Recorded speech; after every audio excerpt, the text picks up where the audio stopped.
Hey viewers, it's Akshara welcoming you all once again to my channel.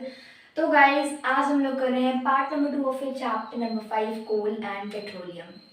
Okay, so इससे पहले हमने जो part number 1 किया था उसमें हमने कोल के बारे में और पेट्रोलियम के बारे में मैंने आपको छोटी छोटी डेफिनेशंस बताई थी और नेचुरल रिसोर्सेज पढ़े, उसके टाइप्स पढ़े, एग्जॉस्टेबल और इनएग्जॉस्टेबल.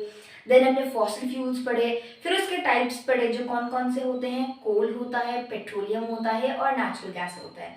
और हमने कोल के बारे में थोड़ा सा पढ़ा था, कोल की डेफिनेशन. अब हम पढ़ने जा रहे हैं कोल के टाइप्स के बारे में. Okay, so there are 4 types of coal. जो कोल के टाइप्स हैं वो 4 प्रकार के होते हैं. पहला होता है पीट, दूसरा होता है लिग्नाइट, तीसरा होता है बिट्यूमिनस और चौथा होता है एंथ्रासाइट. प्लीज प्रोनाउंसिएशन पे ध्यान देना.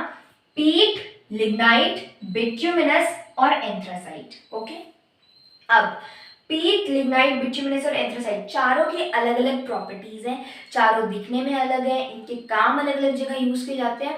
और तो और देखो, हमने पढ़ा है ना कोल पे जैसे कार्बन होता है, कोल में कार्बन होता है ना. अब ये जो कोल में कार्बन होता है इनमें अलग अलग परसेंटेज में पाया जाता है. अब चलो पहले एग्जांपल से स्टार्ट करते हैं जो कि है पीट. पीट सबसे सस्ता कोल होता है. क्यों? क्योंकि इसमें लीस्ट कार्बन कंटेंट पाया जाता है. एकदम कम अमाउंट में कार्बन पाया जाता है. सपोज 30% ऑफ कार्बन हमें इसमें मिल जाएगा. कितना परसेंट? 30% मिल जाएगा. ठीक है. अब ये दिखने में कैसा होता है? ये डार्क ब्राउन कलर में होता है और मिट्टी की तरह दिखता है. मिट्टी होती है, मतलब जैसे मिट्टी पाई जाती है ना, वैसे ही हमें इस फॉर्म में मिलता है. अब कहाँ कहाँ पे यूज किया जाता है? इंडस्ट्रियल फ्यूल में यूज किया जाता है, यानी इंडस्ट्रीज में फ्यूल के रूप में यूज किया जाता है. नेक्स्ट हमारे पास ये हमारा फर्स्ट वाला जो कोल था, ये सारी करेक्टरिस्टिक्स थी. Now let's move to the second type of coal जो है लिग्नाइट. लिग्नाइट एक ब्राउन कलर का कोल होता है. ठीक है, ये डार्क ब्राउन था और ये सिर्फ ब्राउन है. ये बहुत ही सॉफ्ट होता है. ठीक है, जहाँ पे ये मिट्टी की तरह दिखता है यहाँ पे ये बहुत सॉफ्ट होता है. और ये कहाँ पे यूज किया जाता है? For generate power. Generation of power में यूज किया जाता है, पावर को जनरेट करने में. अब इसमें कार्बन कितना होता है? देखो 60% ऑफ कार्बन पाया जाता है. यहाँ पे कितने परसेंट कार्बन पाया जाता है? 60% ऑफ कार्बन हमें यहाँ पे मिलता है. नेक्स्ट थर्ड टाइप है बिट्यूमिनस. बिट्यूमिनस का दूसरा निकनेम होता है, वो होता है ब्लैक लिग्नाइट. इसका निकनेम है ब्लैक लिग्नाइट, यानी दूसरे नाम से जिस नाम से जाना जाता है वो है ब्लैक लिग्नाइट. अब ये इसका काम क्या होता है? जनरेट करना पावर को.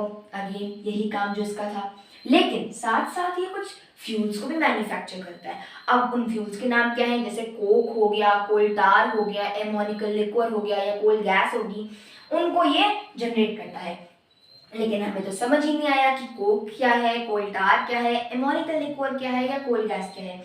तो ये जो टॉपिक्स है ना, यहाँ पे ब्रीफली समझाए हैं, यहाँ पे आपको समझ आ जाएगा. नेक्स्ट, इसमें कितने परसेंट कार्बन मिलता है? 70 to 86% ऑफ कार्बन हमें इसमें मिलता है. और ये हो गया आपका थर्ड टाइप ऑफ कोल.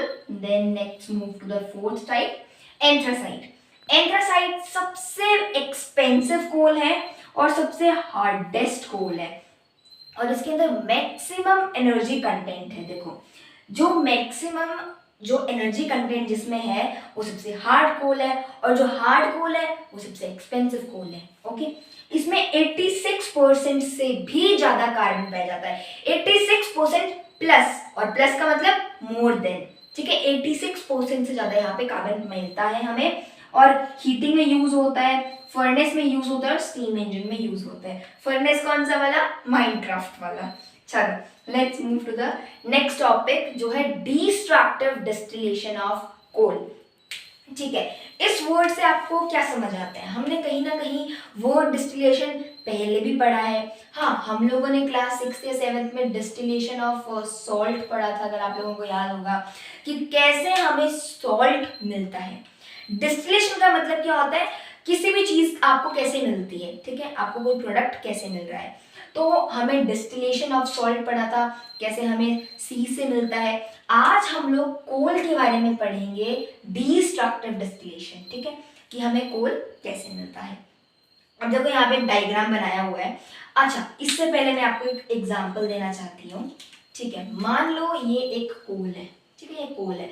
इसमें आपका यहाँ पे कोक होगा, यहाँ पे आपका कोल टार होगा, यहाँ पे आपका कोल गैस होगा और यहाँ पे आपका एमोनिकल लिक्विड होगा। लेकिन क्या आप इनको आप अलग अलग ले सकते हो? नहीं ले सकते ना, ये क्योंकि इसके अंदर प्रेजेंट है। अगर तोड़ देंगे तो उसके टुकड़े हो जाएंगे। तो इसलिए इनको सेपरेट करने के लिए हमने ये प्रोसेस, ये डिस्ट्रक्टिव डिस्टिलेशन को हम फॉलो करते हैं। अब सबसे पहले हमें ये जानना जरूरी है कि एक्चुअल प्रोड्यूस क्या क्या होता है। देखो ये जो भी लिखा हुआ है यहाँ पे, ये प्रोड्यूस होता है, कोक होता है, कोल टार, कोल गैस और एमोनिकल लिक्विड प्रोड्यूस होता है। ठीक है, अब प्रोसेस को समझते हैं, फिर इन जो इसके डेफिनेशन है, जो मेन पॉइंट्स है, इन पे आएंगे। अब क्या बोलती है इनकी जो प्रोसेस है। ठीक है, हमें सबसे पहले लेना है पाउडर्ड कोक। कोक एक समझ लो, कोक की जगह आप लोग यहाँ पे क्या ले सकते हो, कोल भी ले सकते हो। अभी कोक वर्ड को भूल जाते हैं और कोल की तरफ, जो इसको हम कोल को समझते हैं। ठीक है, हमने यहाँ पे कुछ कोल लिया ब्लैक कलर में। अब यहाँ पे नीचे से हमने बर्नर लगा दिया।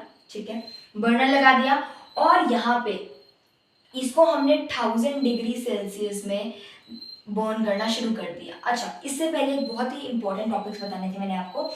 जो डिस्ट्रक्टिव डिस्टिलेशन होता है ना, वो सिर्फ और सिर्फ कोल को ही कन्वर्ट करने में नहीं, बल्कि हाँ बाकियों को भी कन्वर्ट करने में यूज होता है, एक कॉम्प्लेक्स सब्सटेंस को एक सिंपल सब्सटेंस में कन्वर्ट करने को। और ये विदाउट, यानी एब्सेंस ऑफ एयर में, विदाउट एयर में ये यूज किया जाता है और ये 1000 डिग्री सेल्सियस पे बर्न होता है। तो यहाँ पे जो बर्नर होगा ये कितने डिग्री सेल्सियस पे बर्न किया जाएगा, 1000 डिग्री सेल्सियस में बर्न किया जाएगा। ओके, फिर इससे हमें एक स्मोक प्रोड्यूस होगा। अब वो स्मोक आएगा और यहाँ पे देखो 2 टेस्ट ट्यूब्स है ना। अब यहाँ पे देखो इनके ऊपर कॉक लगे हुए हैं। अब ये कॉक के बीच में से एक पाइप्स है। अब ये पाइप कहाँ पे जाती है, सेकेंड वाली टेस्ट ट्यूब में जा रही है। ओके, ये सेकेंड वाली टेस्ट ट्यूब में आ रही है। अब सेकेंड वाली टेस्ट ट्यूब में जब ये आएगा तो देखो यहाँ पे वाटर है, वाटर लिखा हुआ है और साथ ही साथ यहाँ पे लिखा है water it dissolves ammonia to form ammoniacal liquid.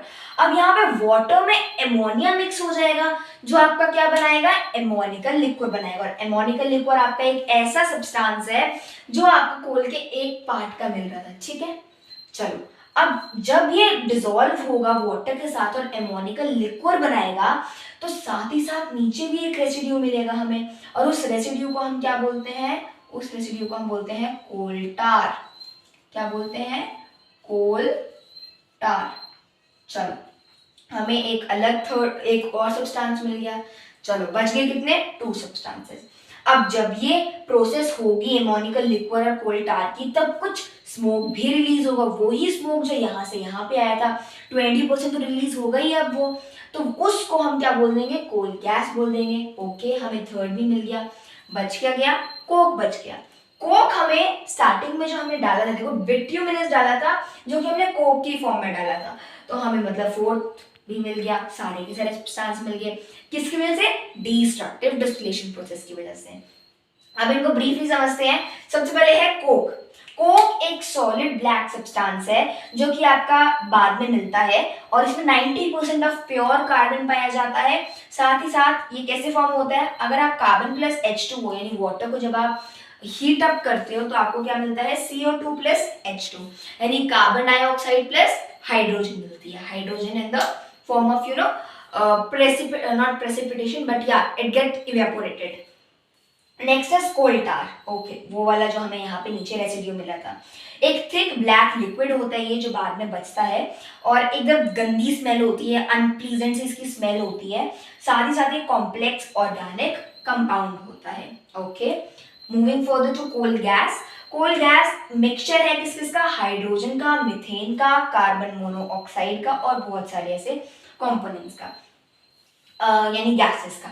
लेकिन अब इसका यूज क्या है, पहले के जमाने में इसको डोमेस्टिक लाइटनिंग के लिए यूज किया जाता था, लेकिन अब प्रेजेंट टाइम में इसको फ्यूल की इंडस्ट्रीज में यूज किया जाता है, जो कि लोकेट होती हैं किसके लिए, कोल प्रोड्यूसिंग के कोल प्रोसेसिंग प्लांट्स के लिए, यानी कोल की जो इंडस्ट्रीज होती हैं उनमें मैक्सिमम इसको यूज किया जाता है, क्योंकि जहाँ कोल प्रोसेसिंग प्लांट्स होंगे वहां पे इंडस्ट्रीज होंगी। ओके, नेक्स्ट जो फोर्थ है वो है ammoniacal liquid. Ammonia produce dissolves with water to form ammonia. Hydroxide solution called ammoniacal liquid. अब यहाँ पे जो हमें पता चला था कि एमोनिकल लिक्विड का फॉर्म होता है जब वो वाटर के साथ डिजोल्व हो जाता है। तो अमोनिया तब प्रोड्यूस होता है जब वो पानी के साथ मिक्स हो जाता है, और जब वो पानी के साथ मिक्स होता है यहाँ पे तो वो डायरेक्टली एक जो सॉल्यूशन को फॉर्म करता है। और ये देखो मैं यहाँ पे सॉल्यूशन का नाम भी लिख देती हूँ, उसको हम क्या बोलते हैं, ammonium. Okay, ammonium hydro oxide solution, hydro oxide solution very important, इसलिए रेड पेन से लिखा है, इसको आप लोग नोट डाउन कर लेना कि यहाँ पे जो पहले सोल्यूशन बनता है उसको हम क्या बोलते हैं, एमोनियम हाइड्रोक्साइड सोल्यूशन बोलते हैं, और उसी को हम क्या बोलते हैं, एमोनिकल लिक्विड बोलते हैं। तो इसी के साथ हमारा destructive distillation of coal topic भी खत्म होता है। अब जो कोल का जो लास्ट टॉपिक है वो है यूजेस ऑफ कोल। तो ये आप सभी का होमवर्क है, आप लोग ये पढ़ लेना यूजेस ऑफ कोल टॉपिक, क्योंकि मेरे इसमें पढ़ाने का कुछ भी नहीं है, ये सिर्फ आपको लर्न होने चाहिए। 2 से 3 पॉइंट आप इसके याद कर सकते हो यूजेस ऑफ कोल के। लेकिन अगर आप लोगों को कोई कंफ्यूजन हो, कोई डाउट हो, कोई क्वेरी हो, तो आप लोग कमेंट सेक्शन में पूछ सकते हैं। So guys that's all for today, thank you and have a nice day, goodbye everyone.